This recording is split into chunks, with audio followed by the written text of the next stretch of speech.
자, 우리가 계속 로마서 말씀을 살폈는데 어떤 면에서 오늘 우리는 이제 로마서에서 가장 중요한 부분에 이제 도달했다 이렇게 말씀을 드릴 수가 있습니다.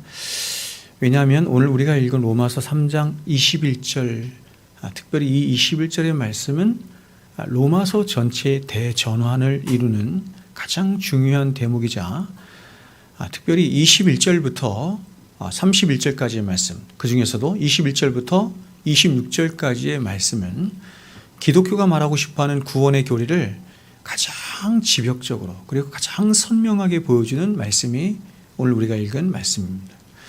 그래서 종교개혁자 루터가 말하기를 지금 우리가 읽은 이 구절에서 로마서 전체의 핵심과 요약을 볼 수 있다, 이렇게 루터가 이야기했어요.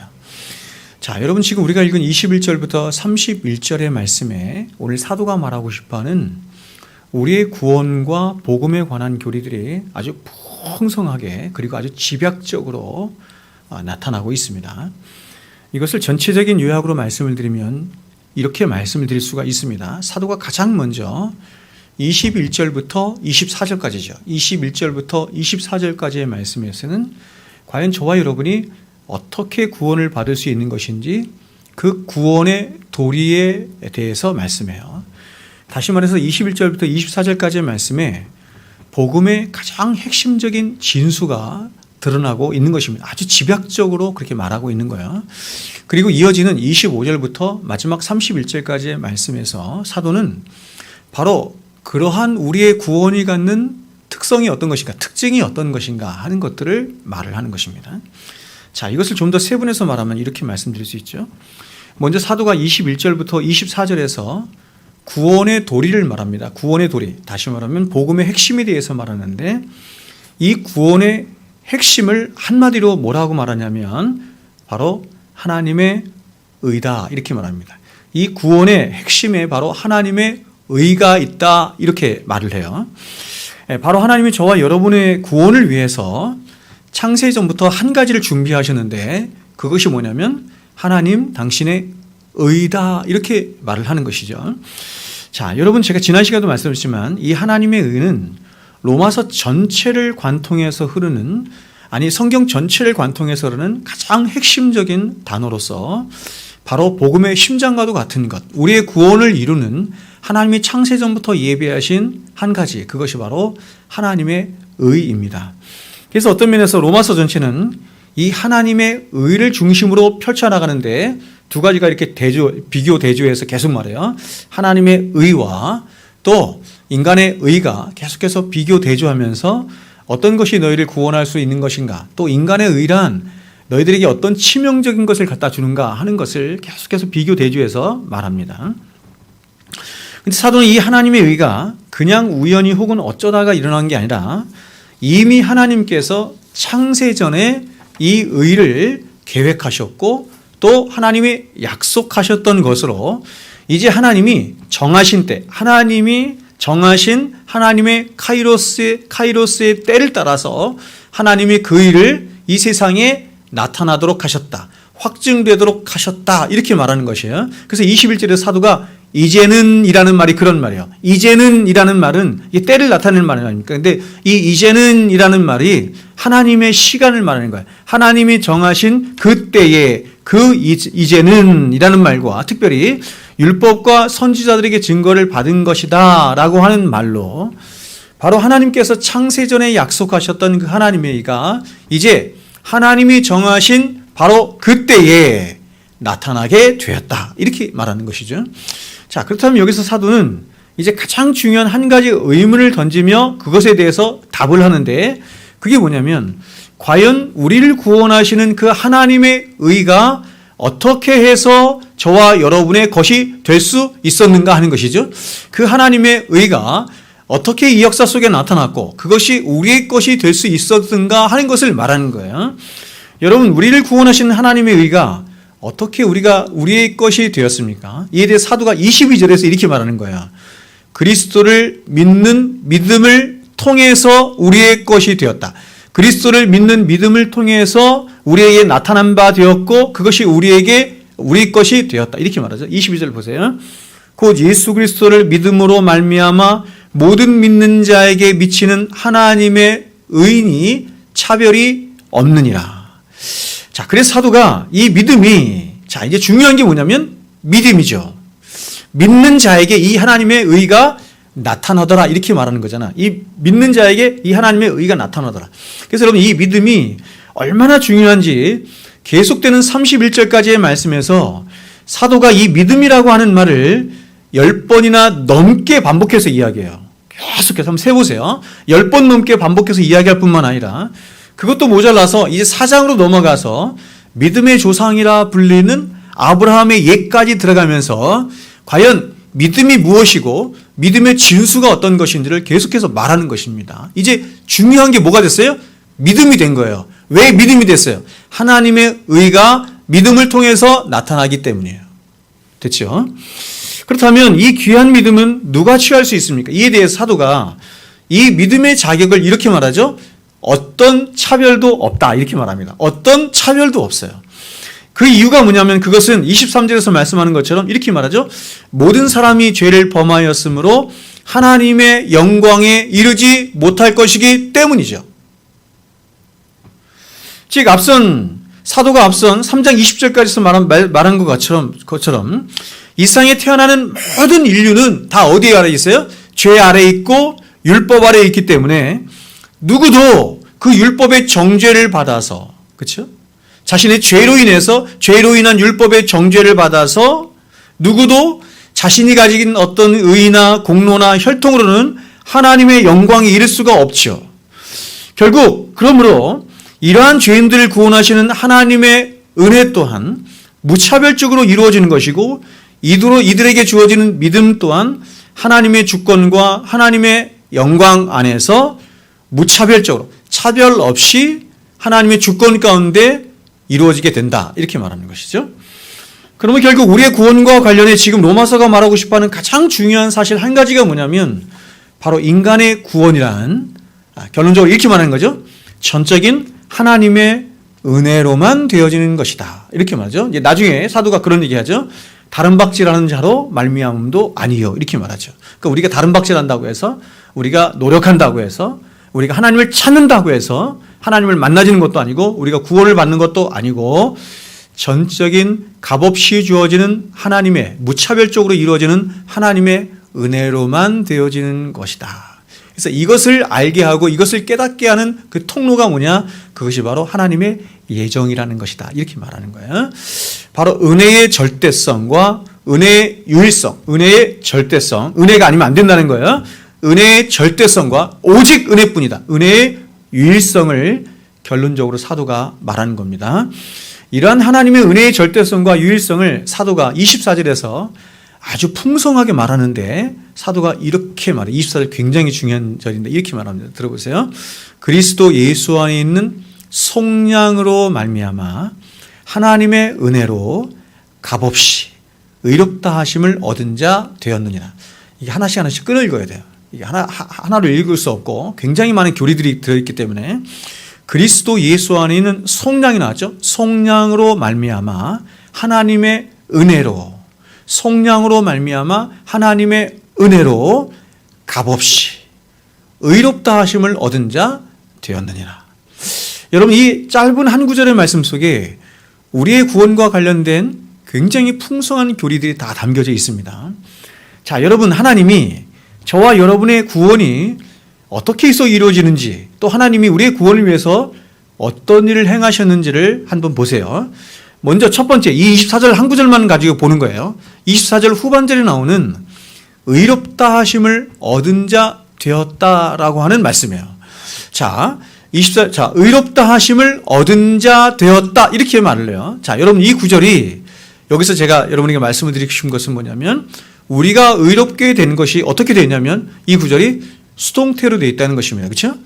의롭게 하다, justifying 이렇게 말하지 않고 의롭다 하심을 얻은 자 되었다, being justified 이렇게 수동태로 되어 있죠. 즉 우리 스스로가 우리의 구원을 위해서 무엇을 열심히 노력하거나 도를 닦았거나 어떻게 그쵸 공로를 세웠거나 착한 일을 한 것이 아니라 그것이 원인이 되어서 우리가 구원을 받은 것이 아니라 우리의 바깥에 있는 누군가에 의해서 누군가의 열심 혹은 누군가의 희생에 의해서 우리의 구원이 보세요. 수동적으로 주어지게 되었다. 이루어지게 되었다. 이렇게 말하는 것이죠. 바로 구원의 행동의 주체가 누구라는 겁니까? 하나님 그분이다. 이렇게 말하는 거예요. 하나님이 계획하셨고 하나님이 예정하셨고 하나님이 그 구원을 이루실 누구요? 예수를 보내셨죠. 그렇죠? 예수를 보내셨고 또 그 구원을 우리에게 적용할 누구요? 성령 하나님을 보내셨고. 그렇죠? 그래서 그 예수로 하여금 십자가에서 의를 이루도록 하셨고 성령을 통하여 우리에게 구원을 적용케 하심으로 하나님께서 그 모든 구원을 다 주관하심으로 우리의 구원이 이루어지게 되었다. 그러니까 우리의 구원을 이같이 큰 구원이라고 했잖아요. 그 히브리서에서. 그러한 이유가 뭐냐면 이같이 큰 구원인 이유가 우리의 구원이 바로 성부, 성자, 성령 하나님 그분들의 행하신 그 모든 일들을 통해서 이루어진 위대한 구원이기 때문이다. 이렇게 말하는 것이죠. 자, 두 번째가 뭐냐면 값없이라는 말이죠. 자, 우리의 구원이 어떻게 이루어졌냐? 값없이 이루어졌죠. 저와 여러분의 구원이 어떻게 이루어졌냐면 값없이 이루어졌습니다. 그러나 이것은 저와 여러분의 편에서는 값없이 이루어진 것이지만 그래서 이게 은혜라는 말 쓰잖아요. 값없이 이루어진 것이지만 하나님 편에서는 우리가 상상할 수 없는 우리의 머리에 담을 수 없는 엄청난 대가가 치루어진 것입니다. 바로 하나님의 아들이신 예수 그리스도께서 이 땅에 오셔서 저와 여러분을 위한 희생제물이 되시고 화목제물이 되심으로 속건제물이 되심으로 우리 속건제 배웠죠? 속건제물이 되심으로 우리의 구원이 이루어지게 되었다. 성자 하나님뿐만 아니죠.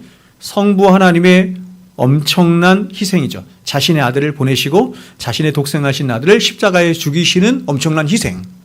그 모든 구원의 일들을 주관하시는 엄청난 희생. 성령 하나님의 또한 일하심. 그렇죠? 이런 엄청난 일들을 통해서 우리의 구원이 이루어지게 되었다. 이렇게 말합니다. 그래서 사도는 이어서 우리의 구원을 이렇게 말하는 거예요. 하나님의 은혜로 이렇게 말하죠. 예수 안에 있는 성령으로 말하면 하나님의 은혜로 이루어진 구원이다. 이렇게 말하죠. 자, 여러분 이 하나님의 은혜라고 하는 말은 바울이 아주 자주 사용하는 말입니다. 바울이 기록한 13편의 모든 서신에서 가장 핵심을 이루는 말이 하나님의 은혜예요. 바울이 13편의 서신을 썼는데 그 모든 서신들마다 그 모든 서신의 중심을 이루고 있는 가장 핵심적인 단어가 뭐냐면 은혜입니다. 은혜, 카리스, 은혜예요. 그는 그가 쓴 13편의 서신에서 무려 이 은혜라고 하는 말을 몇 번이나 쓰냐면 95번 이상 써요. 95채 이상이나 이 은혜라는 말을 사용하고 있을 뿐만 아니라 그는 자신이 전한 복음을 그래서 한마디로 요약해서 뭐라고 말했냐면 은혜의 복음 이렇게 말했어요. 은혜의 복음, 복음이 뭐냐 이렇게 얘기할 때 그 복음을 한마디로 그것은 은혜로 말미암은 복음이다. 은혜로 이루어진 복음이고 은혜를 목적하여 하는 복음이다. 이렇게도 말할 수 있는 것이죠. 즉 우리를 구원하신 예수 그리스도의 십자가의 복음을 사도가 한마디로 은혜로 말미암아 이루어진 복음이다. 그래서 은혜의 복음이다. 이렇게 말하는 것이죠. 따라서 어떤 면에서 기독교 신앙이 목적하는 가장 궁극적인 목적이 바로 여기죠. 바로 다른 게 아니라 죄인된 저와 여러분으로 하여금 이 은혜의 복음을 깨닫게 하고 이 은혜의 복음 안으로 데리고 들어와서 은혜의 복음을 누리게 하며 그 은혜의 복음 안에 영원토록 머물도록 하는 것이 바로 기독교 신앙이 목적하는 궁극적인 목적이다. 이렇게 말씀을 드릴 수가 있습니다. 그래서 기독교 2000년 역사에 나타난 수많은 이단들, 그렇죠? 수많은 이단들의 역사 또한 모두가 다 하나같이 이 은혜의 복음을 대적하고 은혜의 복음을 왜곡시킨 역사다. 이렇게 말씀을 드릴 수 있어요. 왜 그렇습니까, 여러분? 왜 그래요, 여러분? 왜 여러 가지 이단들이 나타날 수 있는데 그 많은 이단들 중에서 특별히 왜 그 많은 이단들이 이 은혜의 복음을 왜곡시켰을까요? 이유가 뭐예요? 이단들도 하나님을 믿는다고 하는 사람들이잖아요. 그렇죠? 하나님을 믿는다고 하는데 이 사람들 안에서 사람들의 본성이 뭐를 추구해요? 자신의 의를 추구하죠. 율법을 추구한단 말이에요. 그렇죠? 그러니까 하나님을 믿는다고 하는, 보세요, 종교성과 하나님을 믿는다고 하는 종교성과 자기 중심성, 그리고 율법적인 자기 중심성, 자기의가 만나서 뭐를 만들어냈다? 이단을 만들어냈다. 이렇게 말하는 거예요. 여러분, 왜 예수님이 그토록 바리새인과 서기관들을 독사의 자식들이라고까지 언급하시며 그들을 물리치시며 대적하는지 아십니까? 그것은 바로 그들이 생명처럼 여긴 그들의 의가 바로 이 은혜의 복음을 가장 정면에서 대적하고 적대시한 의였기 때문에 그렇습니다. 그러니까 여러분, 제가 여러분에게 늘 말씀드리지만 은혜의 복음이라고 하는 것은 간단치 않은 거예요. 은혜의 복음을 그냥 이렇게 피상적으로 알면 은혜의 복음, 공짜로 주어졌잖아. 너희의 구원이 공짜로 주어졌잖아. 이 정도만 설명하면 그렇지. 그 복음이 나의 구원이 공짜로 주어진 구원이지 그것이 은혜의 복음이지 이렇게만 하면 사람들이 좋아하죠. 그러나 여러분 이 은혜의 복음이 담고 있는 그 진리를 알게 되면 사람들은 은혜의 복음이 낯설 뿐만 자신의 본성과 낯설 뿐만 아니라 그 본성의 그 은혜의 복음에 대적을 하게 되어 있어요. 왜요? 여러분 말씀드렸죠? 왜 그렇습니까? 은혜의 복음을 말하기 위해서 전제가 있어야 되는 거죠. 은혜의 복음이 되기 위해서 전제가 있어야 돼. 그게 뭐예요? 우리의 의를 다 기각시켜야 되죠. 너희의 의는 다 더러운 옷과 같이요.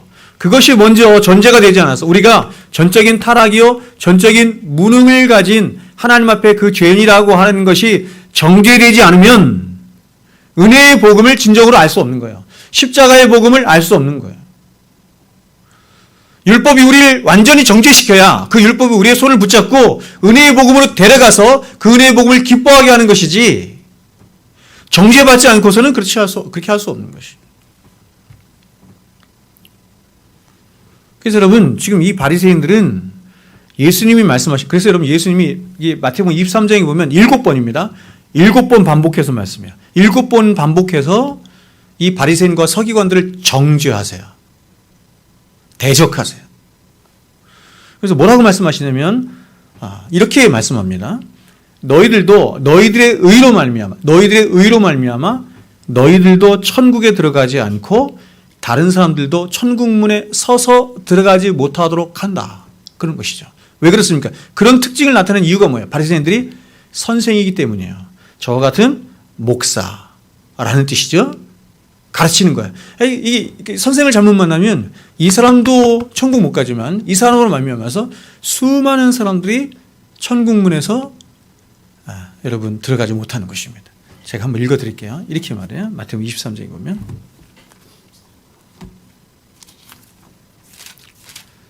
참 여러분 이런 말씀들은 굉장히 두려운 말씀이에요. 이렇게 말합니다. 13절 보면 이렇게 말하죠. 화 있을진저 외식하는 서기관들과 바리새인들이야. 여러분 이게 7번이 반복돼요. 화 있을진저 외식하는 서기관들과 바리새인. 그러니까 여러분 이 바리새인들이 서기관들이 멸망을 받게 된 근본적인 이유가 뭐냐면 외식이죠. 외식. 그럼 외식하게 된 더 근본적인 이유는 뭐예요? 자기 의 때문이에요. 그렇다는 것입니다. 그래서 너희는 너희 의 때문에 망하는구나 이렇게 말하는 거예요. 그러면서 이렇게 말씀해요. 너희는 천국문을 사람들 앞에서 닫고 천국문을 닫아버렸네요. 닫고 너희도 들어가지 않고 들어가려 하는 자도 들어가지 못하게 하는도다. 그 다음 말씀이 더 기가 막혀 이렇게 말씀합니다. 화 있을진저 외식하는 서기관들과 바리새인들이여 너희는 교인 한 사람을 얻기 위하여. 여러분 여기서 교인은 누구를 말하는 거예요?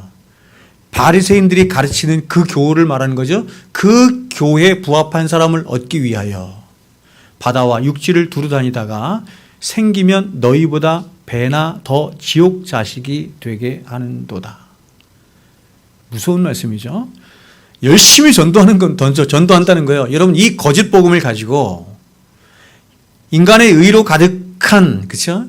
갈라디아서 말하는 유대주의적 율법주의 혹은 유대주의적 복음주의의 복음을 가지고 거짓된 복음을 가지고 온 세상을 다니면서 바다와 육지를 다니면서 사람들을 미혹해서 그 사람들을 자기 교인, 그렇죠? 인간의 의로 말미암은 자기 교인 되게 해서 자기들보다 몇 배 지옥 백성이 되게 한다. 이렇게 말하는 것이죠. 그래서 이렇게 말해요. 화 있을진저 눈먼 인도자여 너희가 말하되. 눈먼 인도자래요. 볼 수 없는 자가 그쵸? 소경된 인도자여 이렇게 말하잖아요. 그쵸? 볼 수 없는 인도자입니다. 어떻게 자기도 볼 수 없는데 인도를 합니까? 그 가장 대표가 뭐예요? 율법주의다. 이렇게 말하는 것입니다. 자, 그렇다면 여러분, 과연 이러한 하나님의 은혜의 복음이 어떻게 해서 가능하게 된 것일까요? 그것은 사도는 그것을 이렇게 말해요.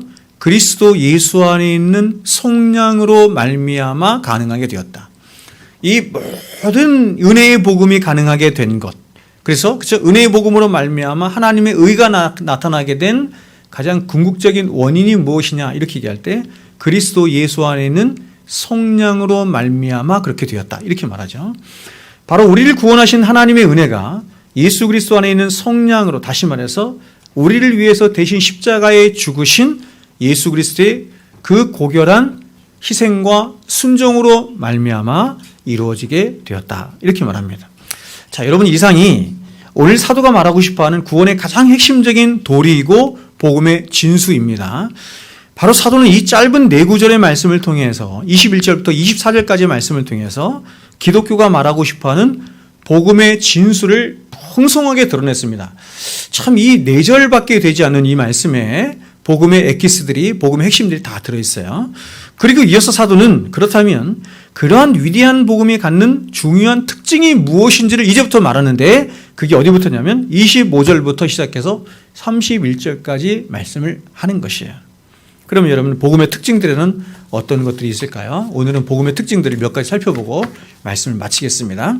먼저 사도는 하나님이 이루신 구원의 길은 아무렇게나 정해서 이루어진 것이 아니라 바로 하나님의 성품에 기인한 것이다. 이렇게 말을 해요. 자, 여러분, 구원이 우리에게 나타났어요. 사람이 구원받는 일이 나타났는데 그 구원이 어떻게 해서 나타나게 됐냐? 그 근본적인 동인이 뭐냐 말하는 거야. 근본적인 원인이, 동인이 뭐냐 이렇게 얘기할 때 뭡니까 여러분? 하나님의 거룩하신 성품으로 말미암은 것이다. 이렇게 말하는 것이죠. 여러분, 우리를 구원하시는, 보세요. 우리를 구원하시는 하나님의 의가 뭐로 말미암아 나타났어요? 예수 그리스도의 십자가의 은혜로 나타났죠. 그렇죠? 여기까지 됐죠? 예수 그리스도의 십자가의 은혜로 나타났죠. 그러면 그런 하나님의 예수 그리스도의 십자가의 은혜가 십자가에서 있도록 한 동인이 뭐냐? 이렇게 얘기할 때 그것을 바로 하나님의 성품이다. 이렇게 말하는 거예요. 제가 여러분에게 여러 번 말씀드렸지만, 그래서 고린도후서 13장에서 우리가 축도를 하잖아요. 축도. 제가 날마다 축도하지 않습니까? 축도를 할 때, 그래서 예수님을 말할 때 예수 그리스도의 은혜와 이렇게 말하는 거예요. 예수 그리스도의 십자가의 은혜와 이렇게 얘기하는 것이고, 그 십자가를 낳게 한 하나님이 이루신 것이 뭐냐면 하나님의 사랑하심과 하나님의 성품인 사랑하심이 동인이 돼서 그렇게 되었다. 이렇게 말하죠. 자, 25절 보세요. 이렇게 말을 해요. 이 예수를 하나님이 그의 피로써 믿음으로 말미암는 화목제물로 세우셨어요. 여러분, 예수님이 화목제물이 되셨죠? 화목제물이 되셨는데 이 화목제물로 세우신 분이 누구다? 하나님이 그렇게 하셨다. 하나님이 내어주셨다. 사도행전의 표현대로면 성부 하나님이 성자 하나님을 내어주신 바 되었다. 이렇게 말하죠. 내어주셨다. 십자가에서 죽이셨다. 이런 말이에요. 이는 이렇게 말해요. 하나님께서, 왜냐하면 그 이유를 말하는 거예요. 이렇게 하신 이유가 뭐냐? 하나님께서 자신의 독생하신 아들을 화목제물로 삼으신 이유가 뭐냐? 이는 하나님께서, 이제 성품이 나오죠. 하나님의 성품이 나와요. 길이 참으시는 중에 전에 지은 죄를 간과하심으로 자기의 의로우심을 나타내려 하심이라. 이렇게 말하죠. 저와 여러분의 구원이 어떠한 하나님의 성품에 기인했냐면 이런 것이죠. 하나님의 길이 참으심과 그분의 사랑으로 말미암은 그분의 간과하심으로, 그리고 그분의 의로우심이 바로 그것이다. 이렇게 말하는 것이죠. 그런데 사도는 이렇게 하나님의 성품 안에 이루어진 구원이 아무런 목적 없이 이루어진 구원이 아니라 하나님이 어떠한 목적을 가지시고 그 구원을 계획하시고 섭리하시고 이루시고 하셨다. 이렇게 말하는 거죠. 구원의 목적이 있다는 것입니다. 여러분 그 목적이 뭐예요? 구원의 목적이 뭡니까? 사도가 이걸 두 가지로 말을 합니다. 두 가지로 말하는데 하나는 뭐냐면 그야말로 우리가 일반적으로 아는 것처럼 죄인된 저와 여러분을 영원한 멸망에서 구원하는 것이다 이렇게 말하는 거예요. 구원하는 것이다 이렇게 말하고 이와 더불어서 더 중요한 궁극적인 목적을 말하는데 그게 뭐냐면 바로 인간을 구원하시는 모든 복음의 일을 통해서 하나님 당신의 거룩하신 의와 영광이 나타나도록 하시기 위함이다 이렇게 말하는 거예요. 이런 것들을 에드워즈나 어거스틴이나 이런 분들이 이제 아주 풍성하게 이야기를 하는 것이죠. 26절 한번 보세요. 26절 이렇게 말하죠. 곧 이때에 자기의 이때라는 것은 뭐냐면 십자가의 복음이 이루어지는 때에 우리의 구원이 이루어지는 때에 이렇게 말하는 거죠. 이때에 이것을 통해서 자기의 의로우심을 나타내사 자기도 의로우시며 이게 첫 번째죠. 두 번째는 뭐냐면 또 예수 믿는 자를 의롭다 하려 하심이라. 제가 아까 두 가지 말했는데 첫 번째 게 나중을 말하는 것이고 예수 믿는 자를 의롭다 우리를 구원하시는 것이다 이렇게 말하는 것이고 두 번째는 뭐냐면 자기의 의로우심을 나타내서 자기도 의로우시며 자기의 의로우심 자기의 영광을 구원하는 일을 통해서 나타내게 하려 하십니다 이렇게 말하는 거예요. 자, 여러분 기독교가 말하는 하나님은 이 세상에 유일하신 하나님이실 뿐만 아니라 무한히 착하시고 무한히 공의로우시고 무한히 사랑이 많으신 하나님이시죠. 근데 그러한 하나님의 무한하신 영광, 존재적인 영광, 이 존재적 영광이 하나님 자신이 영광이잖아요. 그렇죠? 영광이라는 말이 무겁다는 말인데 영광이잖아요. 이 하나님의 영광이 하나님이 창조하신 창조 세계 안에서 나타나죠. 하나님이 창조하신 창조 세계 안에서 그리고 그러한 창조 세계를 다스리시고 통치하시는 통치의 역사 속에서 나타나요. 그래서 여러분 우리가 정직하게 역사를 이렇게 보게 되면 인간의 역사를 쭉 보게 되면 야 이것은 인간의 역사가 아니라 바로 그분의 역사구나. His story. 그죠? His story. 하나님의 역사인 것이구나 라고 하는 것이 나타나죠. 알게 되죠. 천지창조를 보면서 자 여러분 스마트폰을 이렇게 보면서 야 스마트폰이 위대하다 이렇게 말하는 사람 없잖아요. 그럼 스마트폰을 보면서 뭐가 위대하다 얘기해요. 스마트폰을 만든 사람이 위대하다 이렇게 말하잖아요. 그러면 창조 세계를 보면서 로마서 1장 20절에 말씀하는 것처럼 창조 세계의 하나님의 영광이 하나님의 이 성품과 하나님의 영광이 신성에 충만한 것이 드러났거든요. 그러니까 그런 걸 보면서 모든 피조물들로 하여금 그 하나님의 영광을 향한 고백을 하도록 하기 위함이다. 그래서 이걸 영광의 고백이라고 했어요. 그렇죠? 그러니까 여러분 제대로 된 인간이라고 한다면 제대로 된 피조물이라고 한다면 천지 만물을 보면서 어떻게 해야 돼요? 하나님 당신이 위대하십니다. 하나님이 착하십니다. 하나님은 선하십니다. 하나님은 사랑 그 자체이십니다. 하나님은 아름다우신 분입니다. 이렇게 고백하는 것이 마땅한 거죠. 그렇게 하도록 하기 위해서 하나님이 천지 만물을 창조하셨고 그 천지 창조물 속에서 역사 속에서 하나님이 그렇게 당신의 영광이 나타나도록 하셨다 하는 것입니다. 그러나 여러분 성경은 그렇게 드러난 하나님의 영광은 아주 부분적인 영광이다 이렇게 말해요. 그럼 뭐냐면 바로 하나님은 죄를 범해 영원히 멸망받을 수밖에 없는 죄인들을 구원하시는 구속의 일을 통해서 이걸 구속사라고 그러죠. 그래서 구속의 일, 구속사를 주장하시고 이뤄가시고 성취하시는 분은 하나님이시잖아요. 그래서 그 구속의 일을 통해서 하나님 당신의 영광이 가장 찬란하게 드러나도록 하셨다. 그래서 우리는 십자가에서 하나님의 무한하신 사랑하심과 긍휼하심과 자비하심과 그분의 공의하심과 이 모든 하나님의 영광을 어디에서 본다? 십자가에서 본다. 이렇게 말합니다. 그리고 이런 하나님의 위대한 구원은 어느 특정한 민족이나 사람들에게만 나타나는 것이 아니라 모든 민족과 열방 가운데 나타나므로 하나님은 그 모든 열방 가운데 당신의 영광을 나타내실 뿐만 아니라 모든 열방으로부터 영광을 받으시게 되는 것이야. 당연하겠죠. 하나님은 세상에서 가장 귀하게 여기시는 게 하나가 있는데 그게 뭐냐면 당신의 이름의 영광이에요. 나는 내 영광을 다른 누구에게 주지 않죠. 그렇죠? 그래서 그 영광을 하나님이 다른 누구에게도 주지 않기 위해서, 그 영광을, 모든 영광을 홀로 취하시기 위해서 모든 백성으로 하나님 당신의 백성을 삼으시는 이유가 거기 있는 거예요. 차별 없이 무차별적으로. 29절 30절 보세요. 이렇게 말합니다. 하나님은 다만 유대인의 하나님이시냐? 그럴 수 없다는 거예요. 천지만물을 지으신 하나님이 유대인들로부터만 내가 영광을 받을 수 없다 이러는 것입니다. 유대인에게만 나의 영광을 나타낼 수 없다 이렇게 말하는 거예요.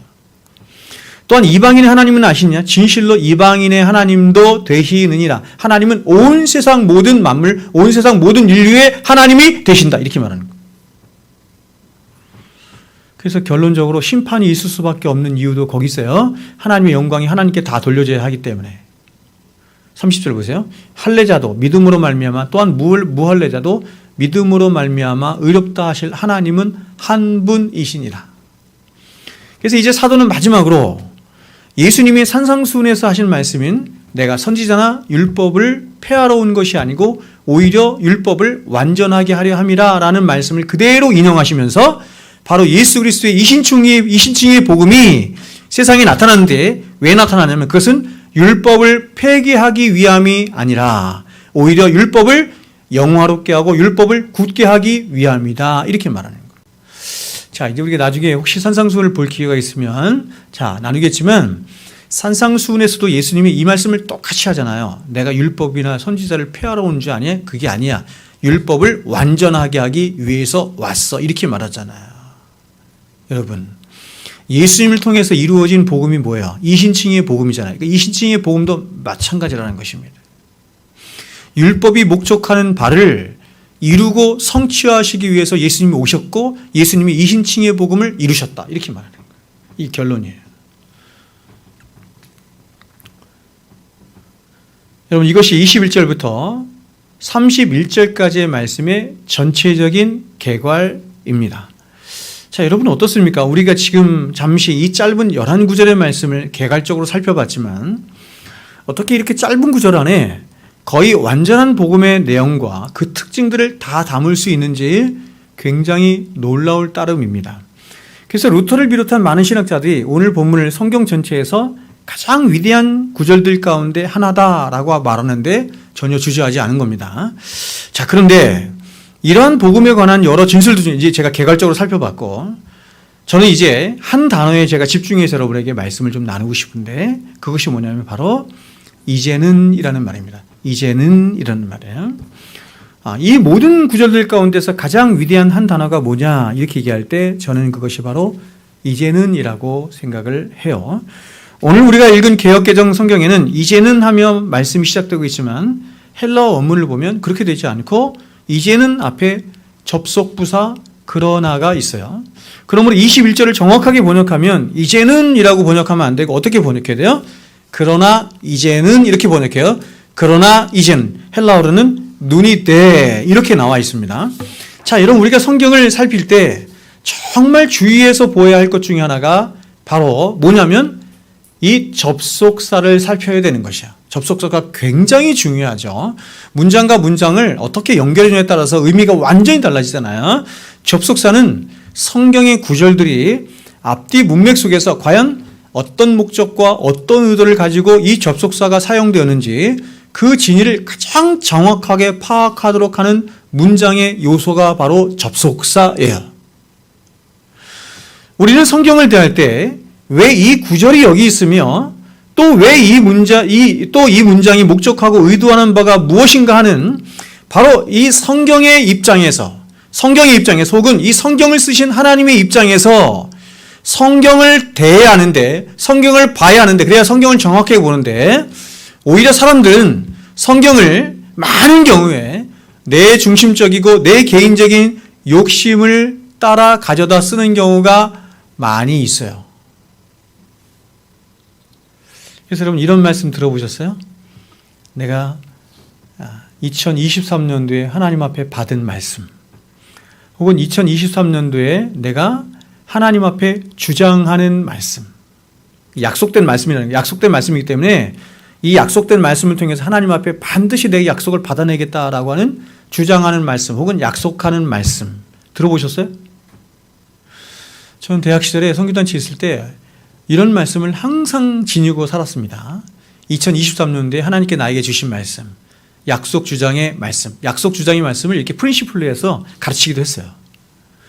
내 평생 하나님 앞에 주장하는 말씀, 이런 것들. 우리 가족을 위해서 내가 하나님 앞에 약속으로 받은 말씀 혹은 주장하는 말씀. 그러니까 이게 막 발전이 돼가지고 뭐 한다 그랬어요? 연말이 되면 말씀 카드 이렇게 뽑는다 그랬어요. 그렇죠? 여러분, 이렇게 성경을 대하면 안 된다는 것입니다. 이렇게 대하면 안 된다는 것입니다. 이렇게 하는 것은 하나님의 말씀을 나의 편의와 나의 유익과 나의 욕심을 따라서 말씀을 가져다 쓰는 것밖에 되지 않는 것이에요. 그렇죠? 말씀은 우리가 가져다 쓸 수 있는 것이 아니라 말씀은 듣는 것이죠. 듣는 것이라는 것은 뭐냐면 하나님이 말씀하시고 하나님이 명령하시는 바를 듣는 거예요. 그렇죠? 부모님이 말씀하는 것도 아니고 선생님이 말씀하는 것도 아니고 누가 말씀한 것도 아니고 천지만물을 지으신 나를 구원하신 하나님이 말씀하시는 것을 듣는 거예요. 그래서 우리가 성경을 대할 때 어떻게 대해야 돼요? 하나님 입장에서, 성경의 입장에서 말씀을 대할 수 있어야 돼요.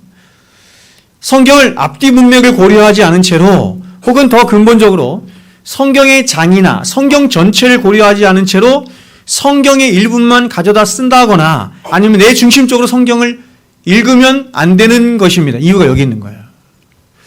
그래서 여러분 성경을 공부할 때도 저 보세요. 성경을 공부할 때도 제가 내비게이터가 성경 공부가 옛날부터 굉장히 유명했잖아요. 근데 내비게이터에서 성경 공부하는 대부분의 성경 공부가 어떤 성경 공부냐면 이거를 이렇게 말해요. 주제별 성경 공부다 이렇게 말해요. topical study 이렇게 말을 해요. 들어보셨어요? 성경 자체를 공부한다기보다는 어떤 주제를 가져다 놓고 그 주제에 맞는 성경 구절들을 가져다 쓰는 거야. 이렇게 되면 오류가 굉장히 많이 발생하는 거예요. 가져다 쓰는 말씀이 앞뒤 문맥에 따라서 그런 말씀이 아닌데 이 주제를 위하여 주제를 살리기 위해서 주제의 포커스를 맞추기 위해서 성경 말씀을 마음대로 가져다 쓰는 경우가 굉장히 많이 발생합니다. 예를 들면 이런 구절이 있죠. 빌립보서 4장 13절에 이런 말씀이 있어요. 내게 능력 주시는 자 안에서 내가 모든 것을 할 수 있느니라. 그렇죠? 여러분은 이 말씀을 어떻게 이해하십니까? 최근에 제가 어디죠? 그 명성교회 목사님이 얘기했네요. 하여튼 우리나라에 굉장히 큰 대형교회 목사님이 스티펀 커리 아십니까, 여러분? 스티펀 커리 아세요? NBA에서 연봉 제일 많이 받는 농구 선수가 있어요. 스테판 커리라고. 근데 그 스테판 커리가 이 말씀을 어디에 썼냐면 자기의 농구화에다가 이렇게 새겼어요. 농구화 이렇게 옆에 있죠. 밑창 바로 옆에 이렇게 썼어요. 내게 능력 주신 자에서 내가 모든 것을 할 수 있느니라. 이것을 인용하면서 스테판 커리가 이 말씀을 농구화에 새기고 이 말씀을 그렇게 하나님 앞에 주장하며 살았더니 하나님이 그에게 능력을 부어주셔서 그렇게 최고의 농구 선수가 됐다. 설교 시간에 그 얘기하더라고. 대형교회 목사인데. 네, 기가 막혔습니다. 여러분 이 말씀은 그런 말씀이 아니에요. 하나님이 능력을 부으시면 하나님의 능력으로 내가 모든 것을 내가 원하는 바를 다 이룰 수 있다는 말씀이 절대로 아니에요. 이 말씀이 앞뒤 구조를 봤습니까? 이 말씀이 어떤 문맥에서 나왔어요? 자족에서 나왔어요. 자족. 내가 궁핍에 처할 줄도 하고 내가 부하에 처할 줄도 알아. 내가 일체의 비결을 배웠죠. 일체의 자족의 비결을 배웠죠. 그 다음 말씀이 바로 이 말씀이에요. 자족함의 능력이 그것이라는 것입니다. 자족함의 능력이 진정한 능력인데 그 자족함의 능력이 내가 모든 것을 할 수 있는 그 자족함의 능력이 무엇으로부터 나오냐? 하나님이 주시는 은혜의 능력으로부터 자족함의 능력이 나온다. 이 얘기하는 거예요. 또 있죠. 마태복음 18장. 제가 여러분에게 한 말씀드린 것 있지만 두세 사람이 모인 곳에 나도 그들 중에 함께 있느니라. 이것을 기도나 혹은 교제로 갖다 쓰는 경우가 굉장히 많이 있죠. 요 구절만 보면 그런 것 같잖아요. 근데 이 말씀은 어떤 말씀이라 했어요? 문맥상? 권징, 교회의 권징에 관한 말씀이에요. 교회의 권위를 하나님이 주셔서 두세 사람이 모이는 교회가 결정하는 바를 하나님이 나도 그렇게 하시겠다 이렇게 말씀하는 거예요. 요한복음 1장 12절은 너무나 편만하게 사용하고 있는 말씀인데 이렇게 하죠. 영접하는 자, 곧 그 이름을 믿는 자들에게는 하나님의 자녀가 되는 권세를 주셨어요. 저도 대학 다닐 때 이 말씀을 근거로 사람들에게 전도를 많이 하면서 이렇게 얘기했어요. 보세요. 영접하는 자, 곧. 우리가 문법으로 얘기할 때 곧이라고 하는 말은 앞뒤를 이렇게 이게 뭐죠? 앞뒤가 같은 걸. 앞뒤가 같을 때 그것을 동격, 그렇죠? 동격을 말할 때 곧이라고 하는 말을 쓰거든요. 그러니까 이렇게 얘기하는 거죠. 영접하는 것이 곧 그 이름을 믿는 것이다. 믿음이 뭐냐? 이렇게 얘기하면서 제가 그렇게 가르쳤습니다. 그래서 당신이 지금 그리스도를 영접하면 당신에게 믿음이 있는 것이고 당신은 하나님의 자녀가 되는 것입니다. 이렇게 제가 전도를 한 기억이 있습니다. 이 말씀은 그런 말씀이 아니라고 제가 말씀드렸어요. 그래서 오늘날 사람들이 복음을 전하면서 자꾸 영접하세요, 영접하세요, 영접하세요 하는 말을 하는 이유가 가장 대표적인 구절이 이 구절이에요. 근데 앞뒤 구절을 보면 절대 그런 말씀이 아닌데 이 구절을 갖다 쓰는 거예요. 그래서 저도 이런 데 익숙해 있다가 제가 로이든스 목사님의 글을 읽으면서 목사님이 절대로 영접기도 이런 거 시키면 안 됩니다. 처음 교회 온 사람들에게 복음전도 설교하면서 사람들에게 오늘 예수님 영접할 사람 손 드십시오. 일어나십시오. 이런 거 시키면 안 됩니다. 그게 제 이해가 안 됐어요. 나중에 제가 말씀을 깨닫고 복음을 깨닫고 나서 그것이 얼마나 잘못하는 것인지를 제가 안 거죠. 또 여러분 사람들이 우리가 이제 그 식당이나 이런 데 가면 제일 많이 갖다 쓰는 게 이 말씀 아닙니까? 내 시작은 미약하였으나 내 나중은 창대하리라. 너무 창대하고 싶은 거야. 너무 식당도 잘 되고 싶고 성공하고 싶고, 그죠? 사업장만 가면, 그죠? 식당만 가면 다 그거 써 있어. 집에도 다 그거 써 있어. 오늘날 성경을 문맥을 고려하지 않은 채로, 그리고 더 나아가서 더 중요한 건 뭐냐면 바른 신학이 기초가 되지 않고 바른 교리가 기초가 되지 않은 채로 아무렇게나 해석되어지고 이해되어지는 말씀들이 너무 많아요. 그래서 여러분,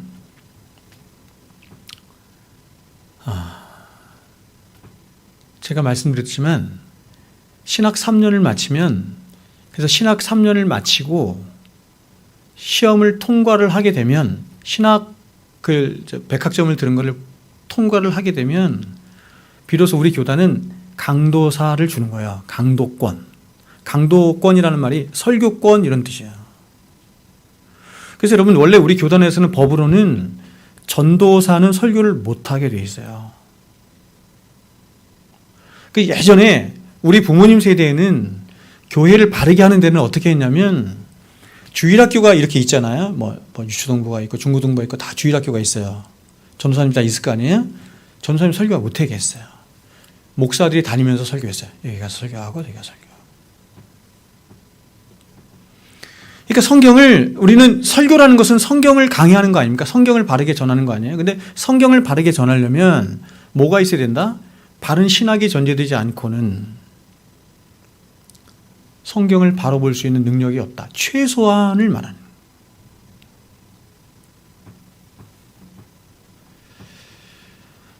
그런데 여러분, 이러한 성경의 왜곡이 일어나는 데 있어서 가장 중요한 원 중에 하나가 뭐냐면 바로 이것이에요. 접속사를 살피지 않는 데서 오는 왜곡입니다. 즉 성경의 접속사는 성경의 저자이신 하나님이 앞뒤의 성경 구절을 왜 그렇게 배치하셨으며 또 왜 그렇게 말씀하셨는지를 바로 성경의 전체 줄거리 속에서 정확하게 파악하도록 하기 위해서 배치하신 굉장히 중요한 성경 전체 줄거리의 요소가 되는 것인데, 만일 이러한 접속사를 무시해서 앞뒤 문맥을 살피지 않고 따로 문장을 살피게 되면 성경이 진짜 말씀하고 싶어하는, 성경을 통해서 하나님이 진짜 말씀하고 싶어하는 그 하나님의 의도와 목적은 사라지거나 이탈하거나 왜곡이 되는 거예요. 그래서 여러분, 사실은 저도 그렇습니다만 설교를 한다는 건 굉장히 두려운 일이고 설교는 아무나 해서는 안 되는 거예요. 그러므로 여러분, 우리가 성경을 살필 때 접속사를 잘 유의해서 살펴봐야 하는 것입니다. 근데 여러분, 오늘 말씀도 그렇지만 이렇게 중요한 접속사가 한글 성경에는 없어요. 근데 한글 성경에는 이 접속사는 없는 게 아니라 제가 여러 번 말씀드렸지만 접속사를 생략한 곳이 왜 이렇게 많은지 모르겠어요. 이렇게 중요한 접속사를. 사실 모든 성경이 다 그렇지만 특별히 오늘 우리가 살피는 이 로마서의 말씀은 바로 이러한 점에서 더욱더 접속사가 중요하다 이렇게 말씀을 드릴 수 있습니다. 바로 접속사의 중요성이 가장 두드러지게 나타나 있는 말씀이 로마서를 비롯한 교리서들이에요. 교리서들. 제가 언젠가 여러분에게 여러 번 말씀을 드린 것처럼 이 로마서의 구조를 파악하는데 우리는 두 가지 관점을 가질 수 있어요. 그러니까 로마서가 어떤 구조를 가지고 있느냐라고 할 때 로마서의 구조를 두 가지로 파악하는데, 하나는 뭐냐면 1장부터 11장까지, 그리고 12장부터 16장까지 이렇게 돼요. 1장부터 11장까지는 교리예요. 교리.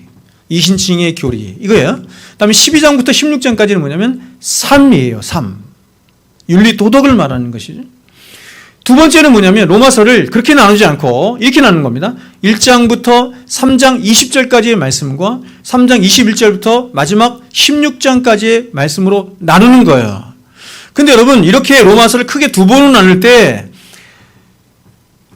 앞에 구조로 나누든 두 번째 구조로 나누든 굉장히 중요한 이 로마서를 이렇게 둘로 나누는 터닝 포인트가 되게 하는 게 되는데, 어김없이 나타나는 게 뭐냐면 접속사가 있어요. 접속사가. 바로 첫 번째 관점에서 말하는 로마서 1장부터 11장과 12장부터 16장까지를 나눌 때는 12장 1절에 어떤 접속사가 있냐면 그러므로라고 하는 인과 접속사가 있고, 그러니까 여러분, 그러므로라고 하는 인과 접속사가 뭘 받는 거냐면 1장부터 11장까지의 모든 말씀을 다 받는 접속사예요. 너희가 이신칭으로 말미암아 구원을 얻었으니 그러므로 therefore 이렇게 나가는 거예요. 두 번째, 1장부터 정확하게는 1장 18절부터죠. 1장 18절부터 3장 20절까지와 3장 21절부터 16장까지 나눈다면 3장 21절에서는 여기서는 접속사가 뭐가 나오냐면 접속부사 그러나가 나오는 거예요. 그러나. 왜요? 1장 18절부터 3장 20절까지 뭐 했는데요? 인간을 계속 죄 아래 가두었잖아. 율법 아래 가두었잖아. 정죄시키는 입장이잖아. 너희들은 다 죄 아래 죽게 되었다. 멸망하게 되었다. 계속 그렇게 폭로했잖아요. 3장 21절에 접속사가 등장하는 게 눈이 대가 나오는 거예요. 그러나. 위대한 접속사죠. 그러나. 그러므로 엄청나게 위대한 접속사고 그러나 위대한 접속사입니다. 그런데 이 두 접속사는 있어도 되고 없어도 되는 접속사가 아니라 로이든스 목사님의 말씀에 의하면 기독교의 사화를 좌우할 수 있는 그런 기독교의 본질을 드러내고 기독교의 생명을 이야기하도록 하는 절대적인 접속사예요. 근데 여러분, 앞의 구조를 1장부터 11장과 12장부터 16장의 말씀을 나눌 때 접속사를 그러나 하면 안 돼요. 그리고 해서도 안 돼요. 반드시 그러므로. 1장부터 3장 20절, 3장 21절부터 마지막 16장까지 이렇게 나눌 때는 그러므로 하면 안 되고 뭐가 들어와야 돼요? 그러나가 들어와야 돼요.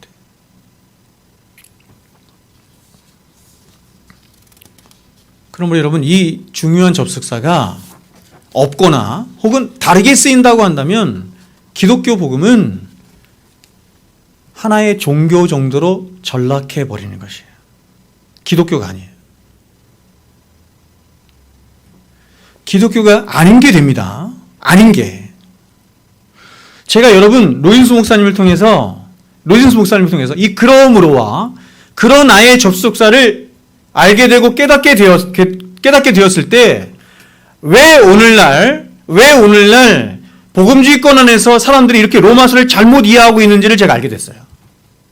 복음을 왜 사람들이 그렇게 잘못 이해하게 됐는지를 알았어요.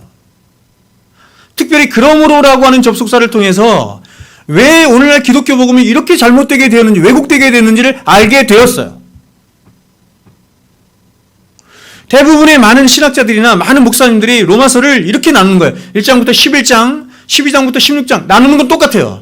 근데 뭐를 무시하냐면 그러므로를 무시한다는 거예요. 그러므로는 인과접속사이기 때문에 인과접속사는 앞에 것과 뒤에 거를 나눌 수가 없다 이런 뜻이죠. 나눌 수가 없이 하나다 이렇게 말하는 건데 일반적으로 목사님들이 가르치기를 이렇게 가르쳐요. 1장부터 11장까지는 교리고 12장부터 16장까지는 삶이고 윤리 도덕이기 때문에 여러분들이 이렇게 이신칭의 복음으로 구원을 받았으면 이제 여러분들은 앞으로 이렇게 윤리 도덕적인 삶을 성경이 말하는 윤리 도덕적인 삶을 살도록 애써야 합니다 라고 하는 것처럼 이신칭의 복음으로 우리를 구원받았어. 이걸로 구원받아요.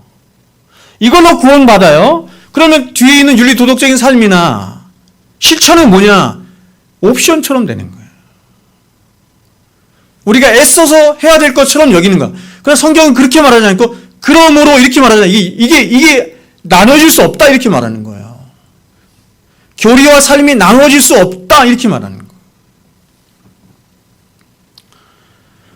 오늘 사람들이 로마서 12장의 그러므로를 면밀히 살피야 하므로 그래서 기독교를 이런 기독교를 만들었어요. 그러나의 기독교를 만들었어요. 혹은 그리고의 기독교를 만들었어요. 혹은 앞에 것을 무시한 채 윤리 도덕만 남은 기독교로 전락시켰어요. 이게 교단적으로도 그러나의 그러나의 기독교가 굉장히 특별하게 나타나는 교단이 있고 그리고의 기독교가 나타나는 기독교가 어떤 교단이 있고 뒤에 있는 윤리 도덕만 강조하는 어떤 교단들도 많이 있어요. 그러나는 이런 것입니다. 1장과 11장, 12장부터 16장 나누는데 이런 것이에요. 그러나는 이런 것이죠. 진리는 하나님의 말씀은 진리는 교리는 너무나 영광스럽고 좋은 것이지만 이렇게 말하는 거예요. 그러나 우리의 삶은 절대로 그 말씀대로 살아가기에는 역부족이다. 불가능하다. 이렇게 말하는 것이에요. 너무나 많은 사람들이 세상에서 살기 어렵고 지치고 힘드니까 자꾸 이런 식으로 하는 거죠. 그러나 하는 것입니다. 기독교를 전락시키는 거예요. 그렇게 말하지 않죠? 그러므로 이렇게 얘기합니다. 마찬가지로 어떤 사람들은 기독교를 이렇게 말하죠. 그리고 이렇게 말해요. 그리고는 이런 것입니다. 진리도 좋은 거야. 진리도 좋은 거야. 이신칭의 복음 너무너무 좋은 거지. 귀한 거지. 그리고 삶도 좋은 거야. 삶도 있어야 해. 굉장히 그럴듯하게 보이지만 이것도 또 다른 방식으로 기독교를 타락시키는 거예요. 마지막으로 앞에 교리를 무시한 채 삶만을 그죠? 말하는 그거를 이제 가장 대표적인 어떤 사상이 뭐냐면 기독교 사상 중에 경건주의라고 해요. 경건주의라고 들어보셨어요? 야, 무슨 복잡하게 교리야, 무슨 신학이야, 그런 거 말하지 마. 착하게 살아야지, 바르게 살아야지, 윤리 도덕적으로 살아야지, 남을 도우며 살아야지. 이렇게 말하는 것이죠. 그래서 여러분 이렇게 뒤에 것만은 강조하는 그런 교단들이 생겨서 윤리 도덕을 추구하거나 혹은 사회복음으로 전락하는 경우가 굉장히 많은 거예요. 사회복음, 사회를 변혁시키는 복음. 사회를 변혁시키는 것을 신칼빈주의라고도 하는데 이런 아주 이상한 기독교가 나오는 것입니다. 그러나 여러분 기독교는 반드시 누구도 부인할 수 없는 이 세상 그 누구도 부인할 수 없는 분명한 진리가 있고 그 진리로 인한 분명한 결과로서 다시 그러므로 하며 삶으로 연결되어지는 것. 그러니까 여러분 사도는 로마서의 복음을 1장부터 11장까지만 교리로서 이렇게 준 게 아니에요. 1장부터 16장까지의 모든 말씀을 통으로 하나로 이것이 기독교 복음이다. 생명을 담은 기독교 복음이다 라고 하면서 준 것이 1장부터 11장까지 통째로 준 것이죠. 로마서는 1장부터 11장까지만 있으면 안 됩니다. 그렇다고 해서 앞에 것을 무시하고 12장부터 16장까지만 있어도 안 되고 1장부터 11장도 좋고 12장부터 16장까지 있어도 좋다. 이렇게 해도 안 되는 거예요. 1장부터 16장까지의 모든 말씀을 그러므로 연결해서 하나의 통의 말씀으로 주어야 하는 것입니다. 여러분 제가 20년이 넘는 세월 동안 성경을 연구하면서 느끼는 가장 큰 경외감 중에 하나는 뭐냐면 성경은 연구하면 연구할수록 이런 것입니다. 정말 1.1획도 틀림이 없는 그리고 그 모든 말씀들이 성령 안에서 유기적으로 통일성을 가지고 하나로 다 연결되어 있다 이것입니다. 이것을 제가 다 어디서 제가 더 확인을 하게 되냐면 성경을 원리화해서 만든 것을 교리라고 하잖아요. 혹은 신학이라고 하잖아요. 근데 신학을 공부하고 교리를 공부하면 이 신학도 교리도 다 그 모든 교리들이 핏줄처럼 다 연결되어 있다는 것을 알게 돼요. 굉장히 놀랍습니다. 1400년이 넘는 기간 동안에 여러 장소에서 유럽에서 아시아에서 아프리카에서 수많은 다양한 사람들 40여 명이 넘는 저자들에 의해서 다양한 장르로 그렇게 성경이 쓰였음에도 불구하고 그 모든 성경이 어떻게 그렇게 하나의 이야기로 통일성을 가지고 유기적으로 하나의 말씀을 이루고 있는지 너무나 신비스럽고 놀라울 수밖에 없는 것이죠. 그러므로 여러분 우리가 성경을 대하되 경외감을 가지고 대해야 하는 것입니다. 슬렁슬렁 대해서는 안 돼요. 자, 여러분 우리가 12장에서 히브리서에서 우리 히브리서 2장에서 3장이죠. 3장에서 봤던 것처럼 제가 언제입니까? 고난 주간에 여러분에게 여러 번에 걸쳐서 설교했던 것처럼 이같이 큰 구원을 등한시 여기면 이렇게 말하죠. 이같이 큰 구원을 등한시 여기면 어찌 그 환난을 피하리요 이렇게 말하지 않습니까? 여러분 환난을 피하지 못하고 환난을 당할 수밖에 없는 중대한 이유 중에 하나가 뭐냐면 이같이 큰 구원을 등한시 여기면 다른 말로 해볼게요. 하나님의 말씀을 정말 경외감을 가지고 두려움으로 살피지 않은 것이다. 설렁설렁 대하는 것이다. 이렇게 말하는 것입니다. 진짜 하나님 백성에게 나타나는 말씀을 맺겠습니다. 제가 이제 20년이 넘는 세월 동안 목회를 하면서 갖게 된 하나의 큰 확신 중에 하나가 뭐냐면 이런 것입니다. 정말 하나님 백성과 하나님 백성이 아닌 자를 나누는 굉장히 큰 시금석 중에 하나가 뭐냐면 하나님의 말씀은 하나님의 백성은 하나님의 말씀 그 자체를 즐거워하고 기뻐하고 그 진리 말씀 자체에 대한 깊은 목마름을 가지고 이 말씀에 대한 경외감을 갖는 자다 하는 것입니다. 왜 그렇죠? 자신의 구원을 그냥 대충 할 수 없기 때문이에요. 이 구원이 너무 신비스럽고 너무 놀랍고 너무 위대한 구원이기 때문에 제가 늘 비유를 드는 것처럼 여러분 집에 금송아지가 있어요. 그렇죠? 세상에서 가장 귀한 금송아지가 있어요. 그럼 여러분 어떻게 하시겠어요? 출근하기 전에 금송아지가 있나 확인하고 퇴근하고 와서 금송아지 또 한 번 확인하고 자기 전에 금송아지 또 보고 그렇게 하지 않겠습니까? 우리의 구원이 그토록 위대한 구원이고 놀라운 구원이고 신비스러운 구원이고 절대로 빼앗길 수 없는 구원이라고 한다면 내가 받은 구원이 내가 확신하는 구원이 진짜인지를 확인하려 들지 않겠어요? 그냥 목사님이 당신 구원받았어. 나는 못 믿겠, 저도 못 믿겠다. 저 고등학교도 못 믿겠더라고. 목사님이 그렇게 얘기를 하는데 나 못 믿겠더라고. 저분의 말씀을 못 믿겠더라고. 저의 경험 세계 안에서 못 믿겠더라고요. 그래야 되지 않습니까? 그래서 두렵고 떨림으로 너희 구원을 이루라 한 말씀이 그 말씀이잖아요. 그래서 여러분 진짜 구원받은 백성에 나타나는 게 뭐냐면 두렵고 떨림으로 자신의 구원을 대하는 거예요. 그러려면 어떻게 해야 돼요? 자신의 구원에 대해서 이야기하는 성경을 그렇게 대하겠죠. 살피겠죠. 그렇지 않겠습니까?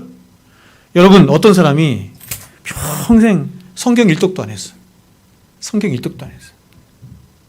슬렁슬렁 평생 교회를 다녔는데 평생 교회를 다녔습니다. 30년, 40년 혹은 50년 교회를 다녔는데 일독도 안 했어. 그 사람은 뭐라고 말할까요? 저는 저 이성적인 머리는 이해가 안 가요. 그럴 수 있을까?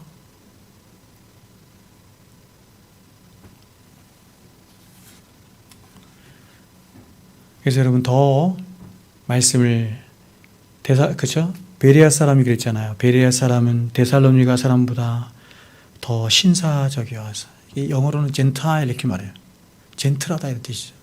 신사적이어서 이 말씀이 그러한가 하여 성경을 날마다 상고함으로 이렇게 말하죠. 여러분 성경에 모든 좋은 것들이 다 들어있고 성경에 우리가 사랑하는 그토록 사랑하는 하나님의 성품이 하나님의 뜻이 우리의 구원에 관한 모든 것이 여기 다 들어있습니다. 성경 박사들 되십시오. 성경에 능한 자들 되십시오. 목사만 성경에 능한 자가 되어서는 안 됩니다. 저와 여러분 모두가 그렇게 되어야 할 줄로 믿습니다. 기도하겠습니다. 내 모든 삶의 기쁨 늘 충만하게